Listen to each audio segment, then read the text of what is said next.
Good morning. I'm Sarah Albonozzo. I'm part of the Corallo team from the University of Malta. We welcome you to the opening of the Corallo stakeholder event. Just a quick message to our Sicilian partners who are following this event live via Zoom. You can switch to Italian language from the Zoom facility itself. Allora vorrei informare I partner siciliani che stanno seguendo questo evento via Zoom che possono seguirlo in lingua italiana cliccando sul pulsante interpretazione che puoi trovare in fondo alla pagina della piattaforma. Here's a teaser of what it's all about. Thank you.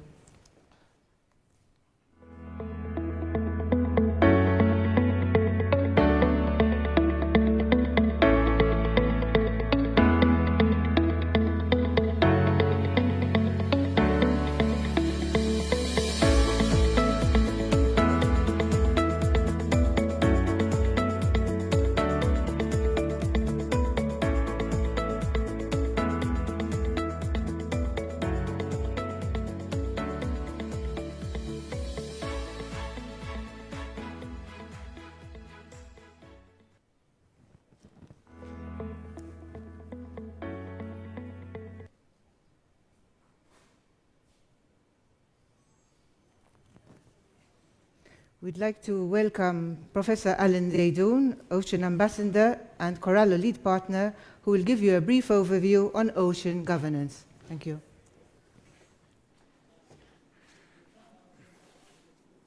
So thank you, Sarah.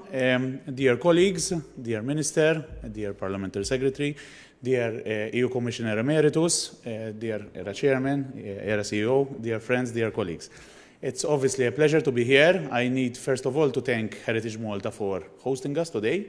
This is one of the Corallos you'll be seeing later on in my presentation. This is one of the Corallo venues that we'll be making use of to actually bring the ocean, the seas, into the life of each one of us and also those tourists who visit Malta.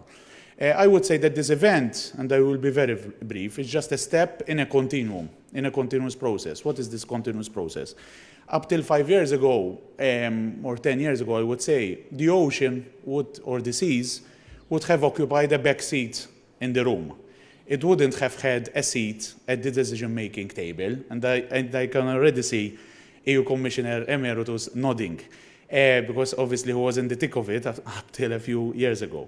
Nowadays, the ocean, the seas have come of age, luckily. This is Corallo, obviously the perfect example of this. Through Corallo, we will try to inspire future generations about the ocean. Obviously, Malta is the perfect example to do this. We sometimes tend to focus too much on the land. We forget that our soul is 14 parts water and 1 part land. I tend to give this statistic quite frequently. I think even Parliamentary Secretary and Minister José Herrera have heard this before. Our territorial waters are actually 14 times larger than our terrestrial extent, our land. And if we had to take the fisheries management zone, the ratio is 40:1. So we have 40 times the size of the Maltese Islands, an area which is 40 times bigger than our land to manage. Okay? And however, if you ask people out there what is there to protect in our sea, I would tend to say that unfortunately, especially the younger generations, wouldn't know what to mention. They are not even familiar with the Maltese names of the most common fish species and so on, which I think for a maritime republic, for an archipelago whose history has been intertwined with the sea for so long, I think that is, an anomaly, to say the least. So, Corallo will try to address some of this. So we have 2 years ahead of us, which is not a long time, but I think this event will give you a taste of the ambition that we have. We have 3 very strong partners, Maltese partners in the project, University of Malta, ERA, and Heritage Malta, and we have 4 very strong Sicilian partners on the project, who we will be hearing from them later on, and whom I thank for joining us from Sicily. Hopefully once the travel restrictions with COVID and so on will be will allow international travel to be a bit easier. We will be meeting them in person. So once again, thank you for being here, and we will be seeing a few clips later on as well of some of the digital tools we have been using, we have been developing so far to inspire people about the ocean. Thank you.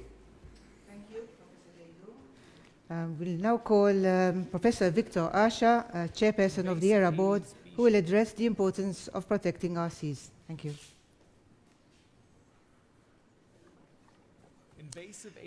Thank you.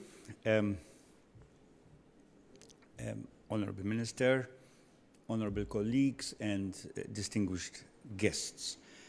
I've been told to talk about why this is important for us.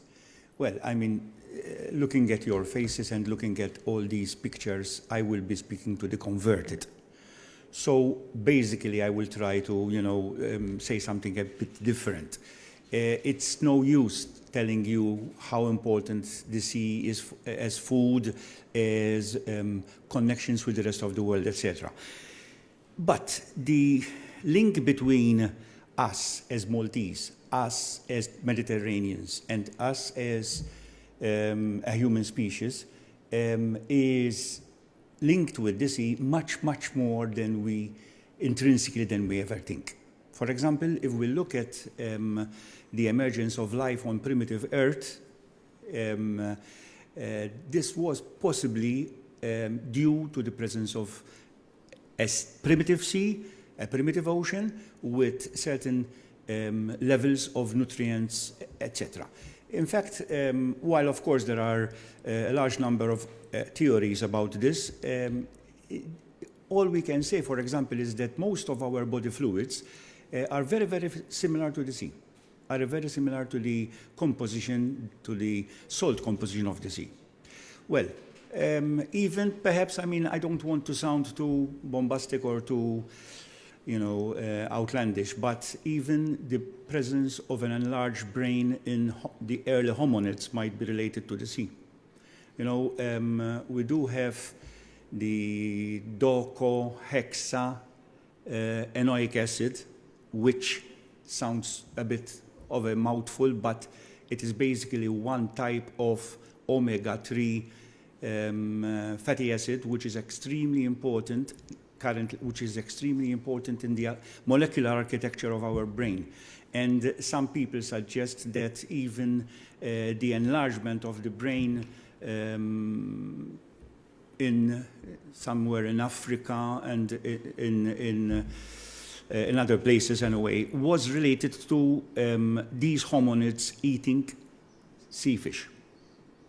It might sound a bit too much, but sometimes when you look at truth, it might seem too much to you.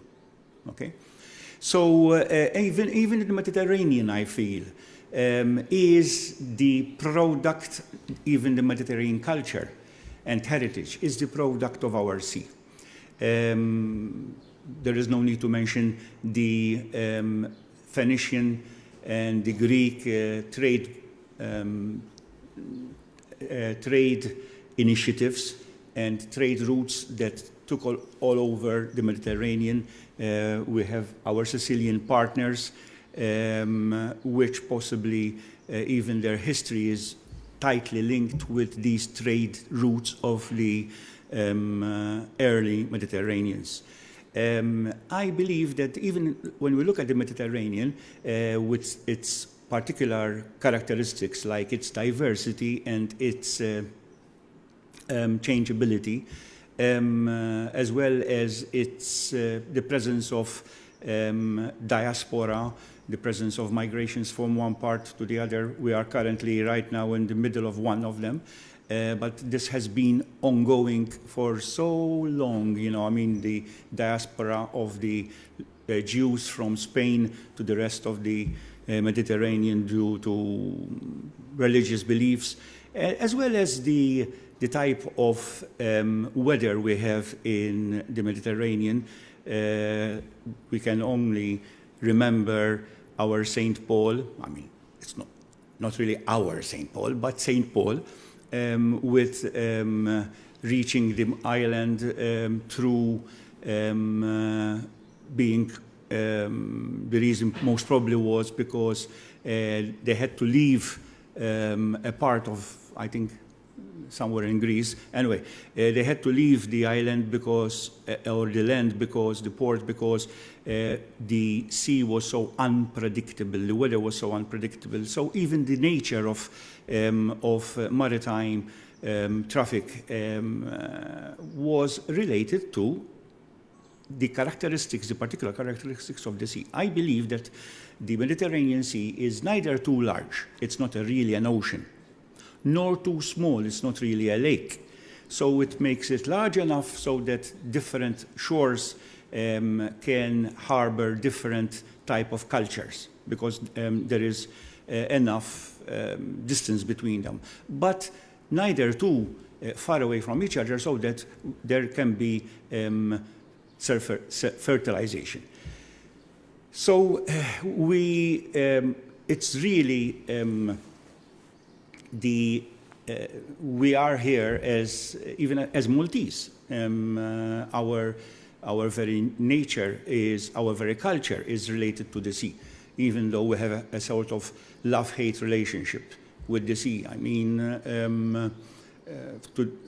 for most of our ancestors, the sea was meant as a threat because of pirates, etc. Even though, of course, we had then Catholic pirates, which had to ensure that they were a threat to other non-Catholic pirates. Anyway, so, yes, we are part of the sea, both as Maltese, as Mediterraneans, as well as humans. Thank you. Thank you, Professor Asha. We call Perit Michel Cappuccinino, Chief Executive Officer of ERA, who will explain ERA's role in protecting the sea in connection with marine protected areas. Good morning, ministers, distinguished guests, colleagues. First of all, I'm always very proud to be introducing and giving information on projects that ERA participates in, especially when it comes to our marine environment. As already has been said, our nation has a long history, and today's location and also the involvement of Heritage Malta reminds us of this rich history and the connectivity our islands have with the sea. It may be that, as Prof. Zdejdun already mentioned, that for a number of years, this part of our environment have been neglected or else put on the back, have taken a back seat. However, we came to realize how important this is and how much it connects us to our neighboring countries, and also the involvement of our Sicilian partners in this project. Thanks to the knowledge and expertise of people and from the partnership that we have, and also from the university institutions like the university and also the authority itself, we have again come to realize the importance of this environment, and projects that we embarked upon with these institutions have been instrumental to gather the data required to formulate policies and regulations for its protection. Today, thanks to other successful EU-funded projects like Life Bahar, we can boast of that Malta has more than 35% of its seas. In the beginning, when I've met Emeritus Commissioner Carmen Uvella, he told me it's useless having a percentage, a good percentage of the marine environment protected. We need to act. So the information provided by these kind of projects will help us not only to designate such environments, including species and habitats within, but also to protect them and to devise conservation measures that will help us to protect and ensure the fundamentals of the ecosystems to be protected not only for us, but also for our future generations. The marine ecosystems support not only our biodiversity, but our resilience as a nation in terms of food, health, and also our economy. The role of ERA in the Corallo project is to increase the public awareness and the responsible enjoyment on the marine environment, and to further promote the largely unknown beauty and importance of biodiversity assets which are intrinsic to it. More than just raising awareness of the delicate ecosystems that lie beneath the blue surface that we are all familiar with, the authority is committed to educate on the importance of this environment and to nurture the responsible use of these assets. We will only succeed if we instill a sense of responsibility in our communities towards safeguarding this environment. ERA is eager to work together with all the partners in the Corallo project and reap the positive results which will propagate further work to benefit for our marine environment.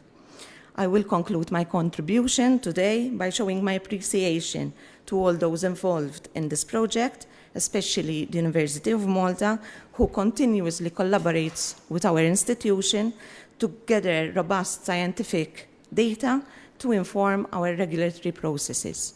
Thank you. Thank you, Perit Piccinino. We now call Honourable Dr. Stefan Zrinzo Azzopardi, Parliamentary Secretary of European Funds. Thank you.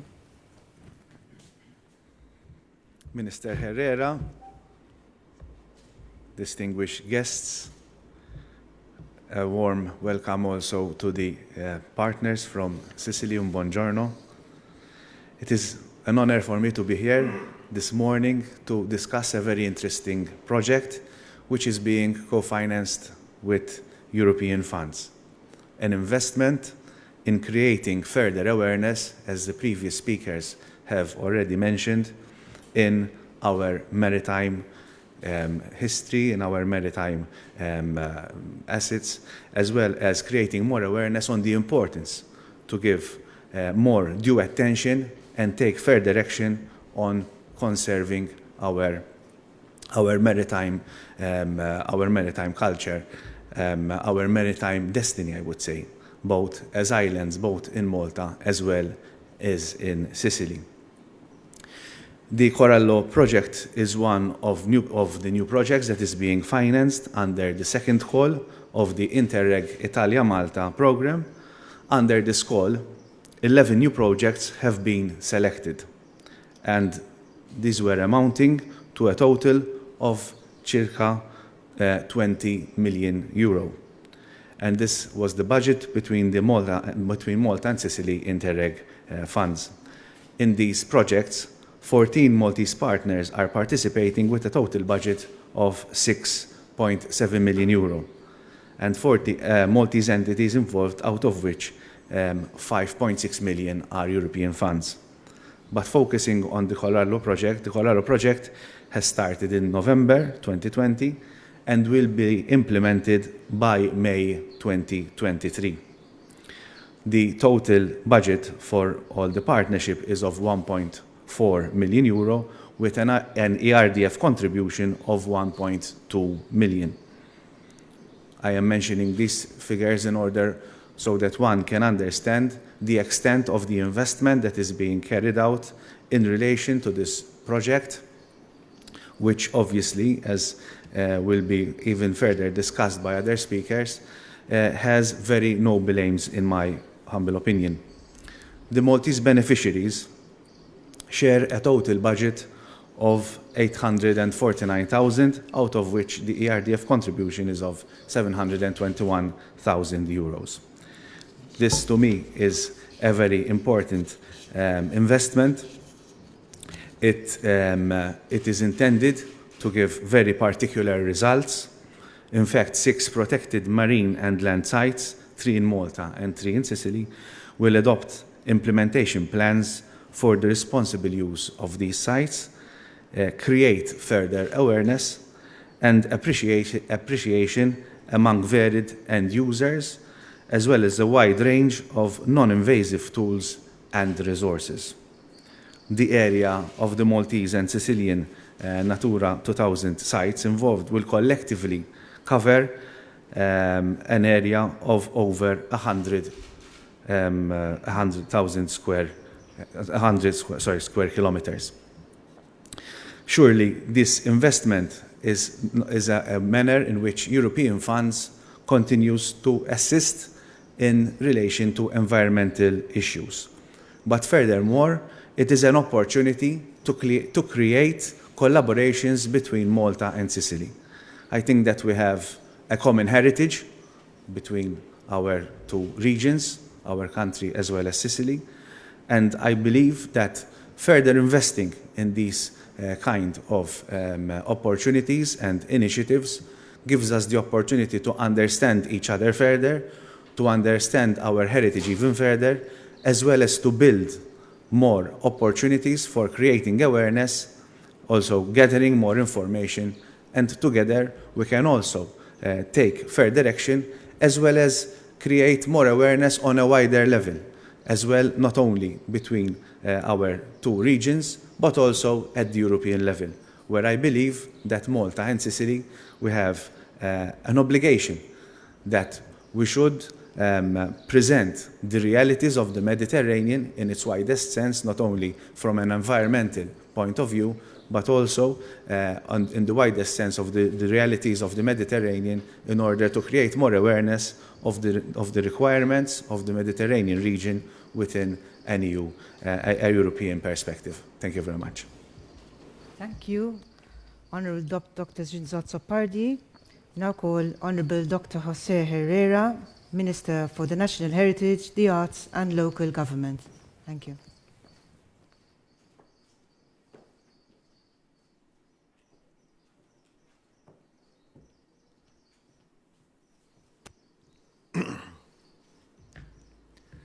Colleague, Commissioner, Emeritus, and distinguished guests. Our heritage matters, and a foremost relevance of environmental and cultural heritage in people's life is that it gives them national identity, the roots of a nation.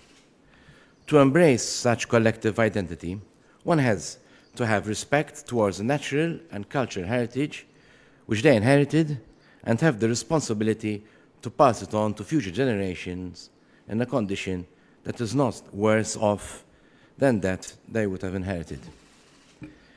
This in fulfillment of the World Commission on Environment and Development 1987 Brundtland Report, Our Common Future, adopted by the European Union in 2001 in a strategy in favor of sustainable development. To do this, one has to first have awareness to appreciate better such heritage and thus become responsible to care for as an environmental steward. This is easier said than done, and therefore one also has to be humble and disciplined enough to make some sacrifices to prolong the sustainability of the environment and cultural heritage. Heritage is not just mine. It is not yours. Heritage is our collective in the present and also shared with our future generations ad infinitum. Considering that the environment and especially cultural heritage and its setting are finite and at times non-renewable, and once lost they are irreplaceable, the duty to care for it falls on present society. Hence, the environment and cultural heritage are a public interest, and caring for the environment and cultural heritage is an obligation of the state, comprising of public or private and all present in Malta, as obliged by Principle 9 of the Constitution of Malta, and by Article 3 of the Environment Protection Act and Article 4 of the Cultural Heritage Act. Maltese legislation already provides sufficient measures to ensure the best possible care management and access to cultural heritage.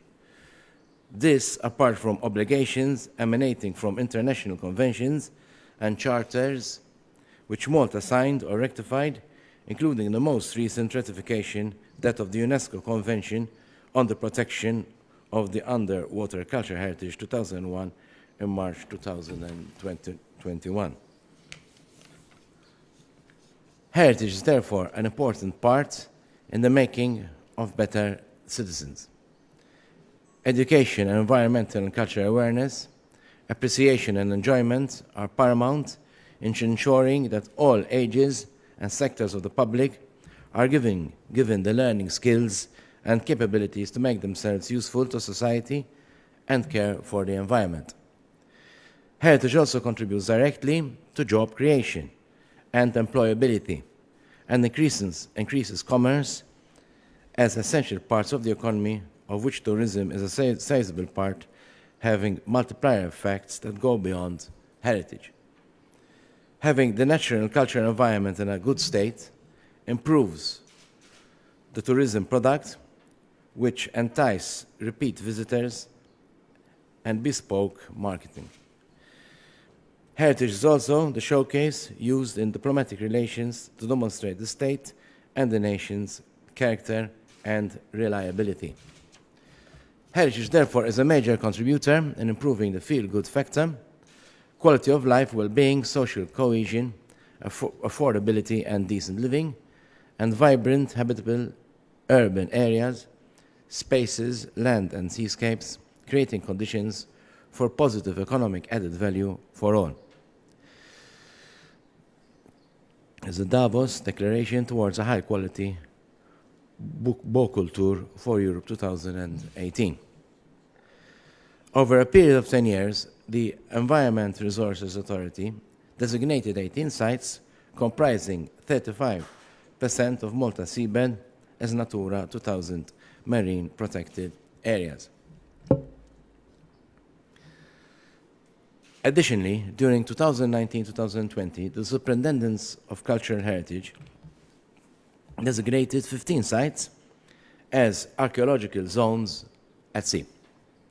These sites range from a Phoenician wreck at Chilendi to Second War vessels and aircraft wrecks, and are accessible to divers, and which are now managed by Heritage Malta. Now, Heritage Malta also has a directorate responsible for marine archaeology, headed by your colleague, Professor Timi Gambin. Such wrecks not only have cultural significance, but also contribute as a habitat for marine organisms. In today's meeting, we are promoting the benefits that the Corallo project has to offer to various audiences. The Corallo project gives the public access to areas which they may not have been able to visit unless they dive by means of virtual reality and exhibitions.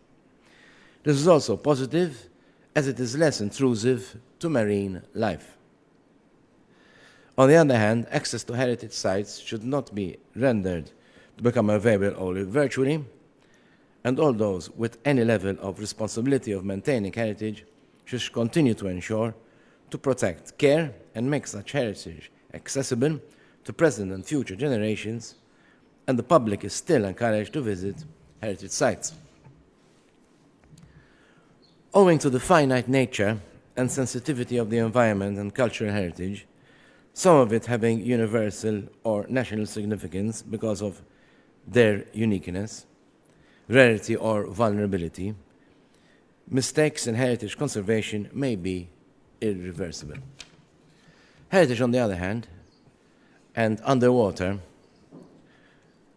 continuously face risks through natural degradation and by human-induced threats such as deterioration, neglect, vandalism, abuse, accidental damage, and unprofessional interventions. Degradation of heritage would not only diminish the country's heritage and identity, but impact on the tourism sector on which Malta depends so heavily. Underwater environment is even less visible and known about than that on land.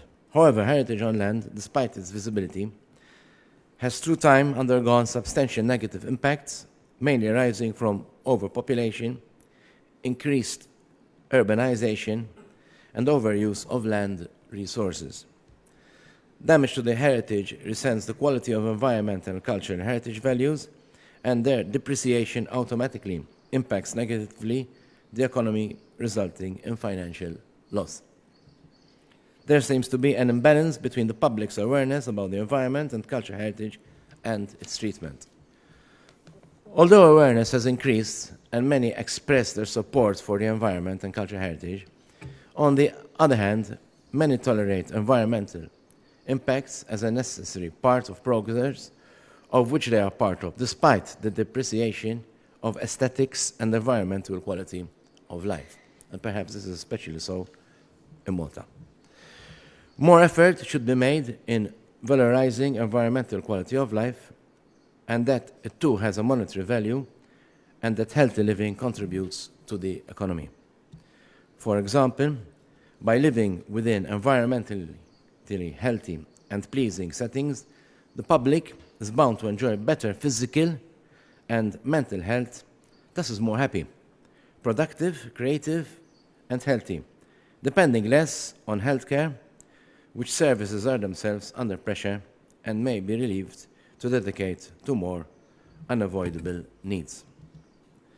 Often, the environment and cultural heritage are taken for granted in such a way that some expect that they are there forever, until some present or future generation realizes that there is less or no more heritage to inherit and pass down. Thank you very much. Thank you, Honorable José Herrera.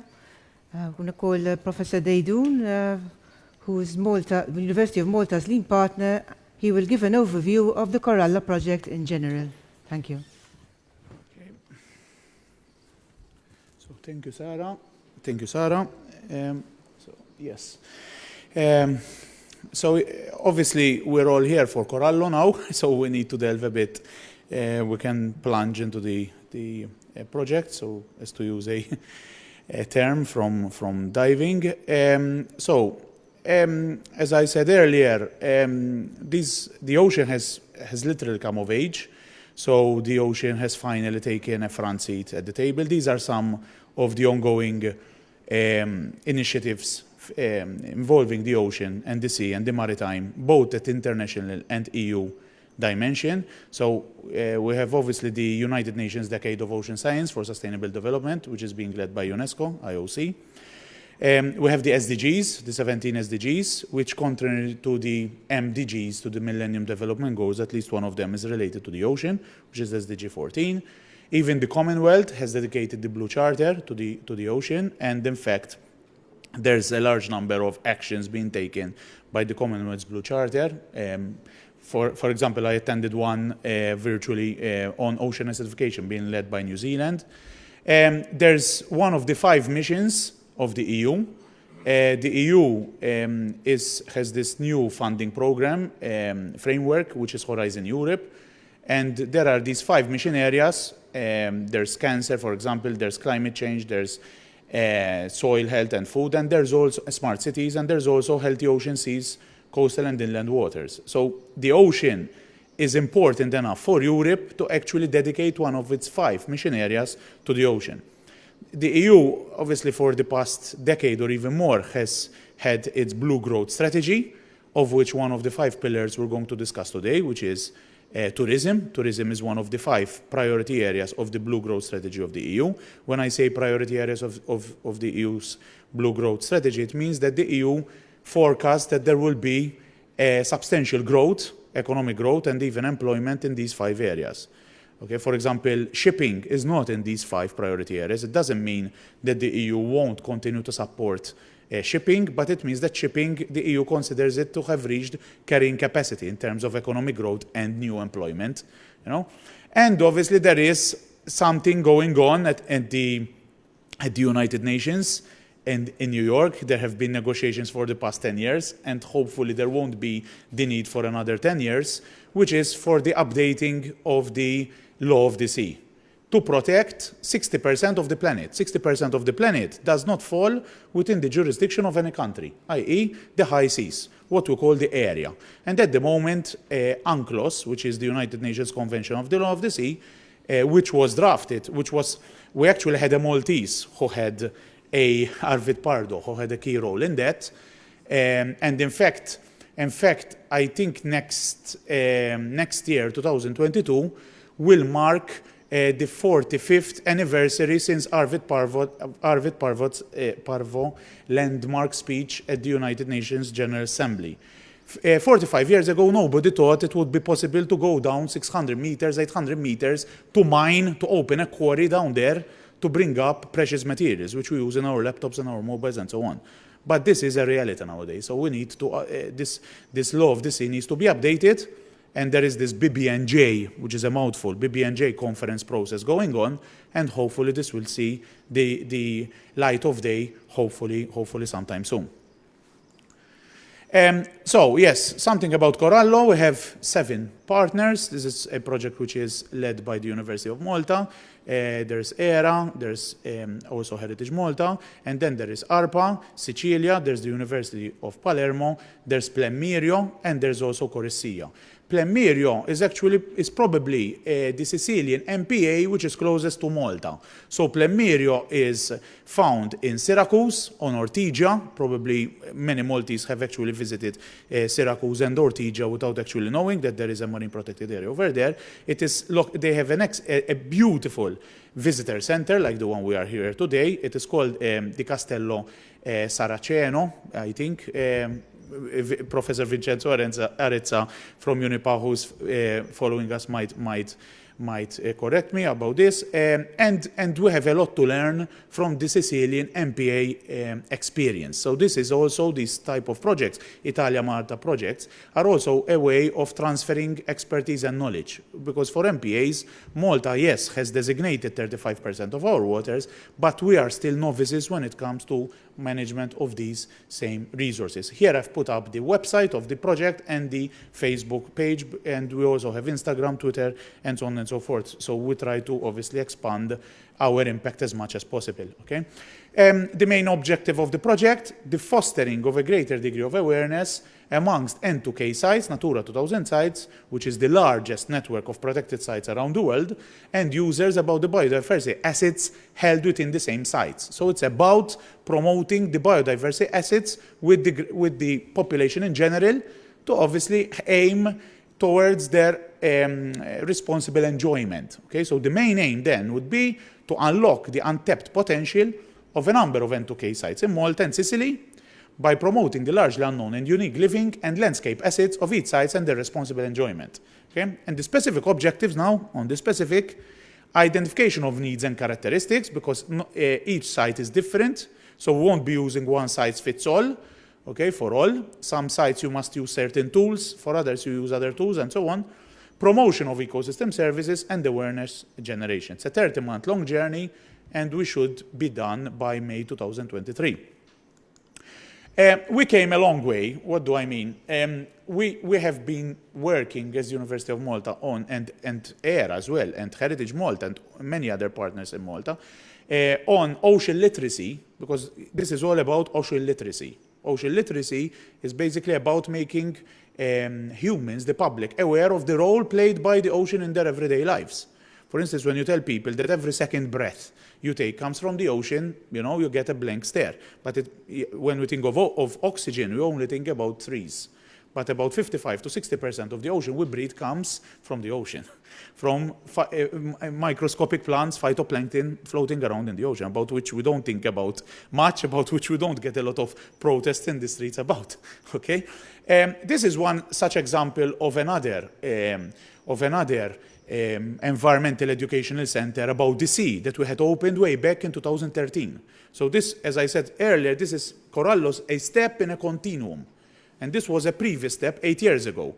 Already this is outdated. The center is still active, is still open for you to enjoy in Dweira, but the tools which are there are largely non-digital. Nowadays, we have a different set of tools, which I will be showing. So what we aim to achieve in Corallo, including here at Ħaġar-Qim, because Ħaġar-Qim is one of our centers, okay, one of our venues. We wish to take this, to raise the bar. Because even though, yes, you have all these exhibits over there, they're mainly static. So people can go there, they can actually read, see, but there's a limited degree of interaction. The panels, you can interact mechanically through them by rotating wheels and so on. Nowadays, obviously through artificial intelligence and so on, we can take this step further. Incidentally, this was another project, Italia-Malta project, Interreg project Panacea, okay? Where there was also, besides the University of Malta, there was also Plemirio. So Plemirio has been with us even on this project. Issa, which are our Natura 2000 sites? So this map shows the extent of the 35% of Malta's waters which have been enclosed within marine Natura 2000 sites, within MPAs. Some of them are in green, are special areas of conservation, so basically protected for their habitats and species, whilst the ones with stippling with dots are specially protected areas, so for their birds mainly, okay? Some of them are both, some of these sites. We will be working on these three, mainly on these three Natura 2000 sites, because we obviously cannot work on all the marine Natura 2000 sites. So we're speaking for the zone of Flimkien with our Lapse and Filfla, which is basically, to our west from here. We're literally, contiguous to it, adjacent to it. Then we have one of the largest near-shore or coastal marine protected areas in the Maltese Islands, MT105, which extends from roughly St. Julian's, St. Julian's, all the way to the northwest, Reqqa Point, northwest coast of Gozo. And then we have the zona fil-Bahar fil-beach ta' Malta. So this is quite close to here as well, along the southwestern cliffs of Malta. If you had to combine the length of coast enclosed within these three MPAs, these extend over around 70% of the Maltese coastline. Okay, so we chose these three. Why? Because our venues are located either within or close to these sites, and because they are coastal. Okay, if you want to inspire people about the sea, you should start, I think, with the sites that people relate with most. It's useless, for example, going, for MT118, which is to the northwest of Gozo, which people, there isn't even a place name for it. You should go for sites that people are easily accessible and people can relate easily to. Okay? These are the protected sites in Sicily that will be included in the project, at least the two that we have so far, but we can expand to more. We have an interesting site, which is tal-proġett, which is in Rosolini, so quite close to us. Okay, probably most of us have driven through there on our way from Pozzallo when we visited Sicily. This is a freshwater site, so this is different from the sites we have in Malta, which are marine. Okay, so even here we have lessons to learn, because we have protected freshwater sites in Malta, even though they're not in Corallo project. Okay, so this is a largely, unknown site even to Sicilians. So there is scope. And then one to the far north of Sicily, in the Aeolian Islands.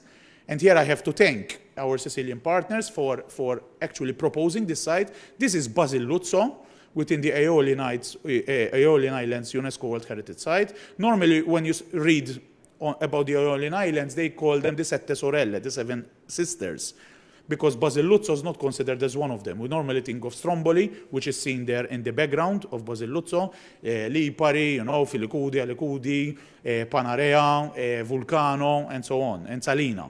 Basilluzzo is not considered. The reason being that Basilluzzo has no tourism facilities to speak of. You cannot actually visit this islet. Okay, there is just a Roman villa.